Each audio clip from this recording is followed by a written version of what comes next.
आज मेरा दूसरा दिन है।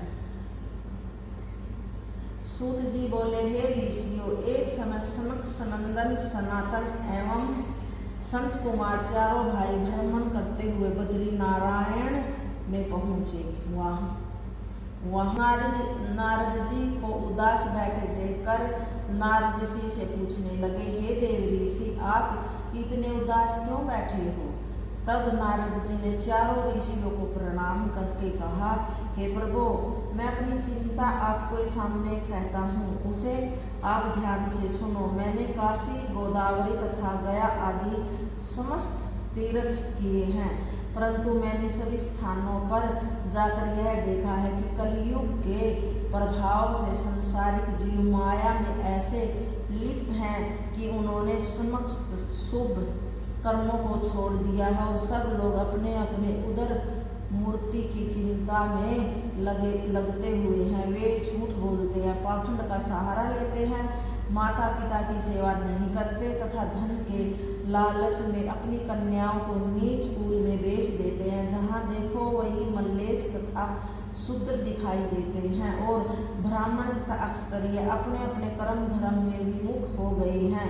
हे प्रभु, जब मैंने उन सभी स्थानों पर उन लोगों को अपने धर्म के विमुख हुआ देखा है, तब वे मथुरापुरी में यमुना किनारे पहुंचा तो मैंने देखा कि एक जवान स्त्री यमुना किनारे बैठी हो रही है और अपने दो वृद्ध पुरुष अचेत अवस्था में पड़े हुए हैं। वह मुझे देखते ही खड़ी होकर बोली कि हे महाराज, आप थोड़ी देर यहाँ ठहर कर मेरा दुख सुन लीजिए। मैं बड़ा भागिन हूँ जो मैंने आपके दर्शन पाए हैं, अभागिन हूँ जो मैंने आपके दर्शन पाए हैं।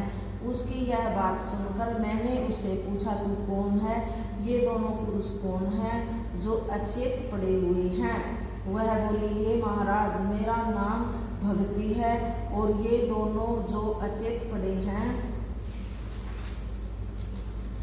ये मेरे पुत्र ज्ञान और वैराग्य हैं, और ये जो स्त्रियां हैं ये गंगा, जमुना, सरस्वती आदि नदियां हैं जो स्त्री रूप धारण कर यहाँ मेरी सेवा करने के लिए उपस्थित हुई हैं। मैंने द्रविड़ देश में जन्म लिया था, कर्नाटक देश में सयानी हुई और कुछ दिन तक मैं दक्षिण में आ रही हूँ, फिर गुजरात में पहुँचने पर बूढ़ी हो गई हूँ। अब मैं जब से वृंदावन में आई हूँ तब से मुझे फिर तरुणा की प्राप्त हो गई है, परंतु मेरे ये दोनों पुत्र अचेत होकर गिर पड़े हैं। इनमें बोलने की सामर्थ्य नहीं है। इनके दुख के कारण मैं अत्यंत दुखी हूँ। देखो, यह कितनी लज्जा की बात है कि पुत्र तो बूढ़े हो गए हैं, परंतु मैं तरुण ही बनी हुई हूँ। इस सबका क्या कारण है, यह आप मुझे बताने की कृपा करें।